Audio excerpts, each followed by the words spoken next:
The story begins in the village of Fatima in Portugal on May 13, 1917.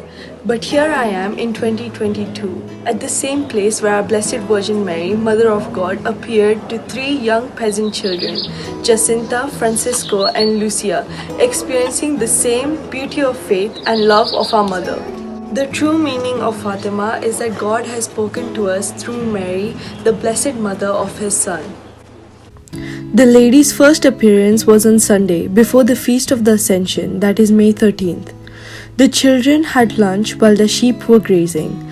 They had no expectation this would prove a day that millions would in time commemorate. They said grace and then a rosary, as this was their habit every day. After this, they led the sheep to a fresh pasture, higher on the slopes of the Cova de Iria. They hadn't expected lightning on a day so fair, but lightning, whether logical or not, meant to them a thunderstorm. There was no wind. The sky was blue as it had ever been. They began to gather their things and look to the sheep, when suddenly another flash of light, strange and unexplained, held them in speechless wonder.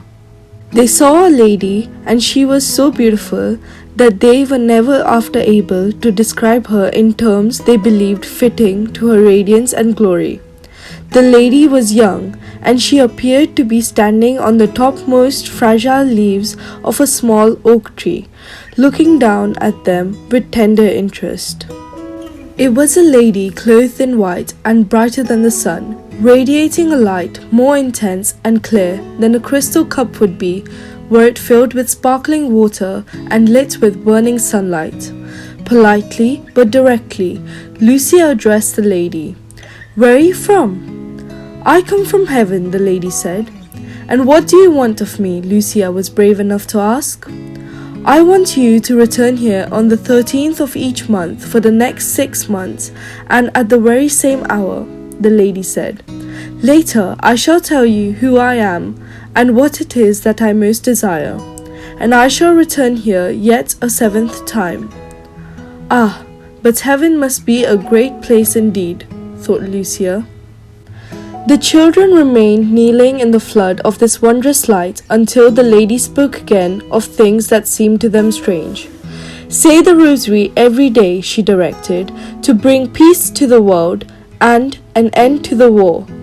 She began to rise slowly, Lucia has testified, moving to the eastward until she disappeared in the blaze of light that cut her path away and beyond our vision. For an uncertain length of time, the three children remained kneeling near the little oak tree. Slowly they returned from ecstasy and began with some alarm to seek the sheep they had forgotten. But the sheep were grazing near, the flock intact. Jacinta glowed. She had been silent in the lady's presence, but now began to chatter breathlessly, and for her happiness, review each small detail of the experience. Her gentle and effusive nature overran itself with more joy, seemingly, than such a small and dancing vessel could contain.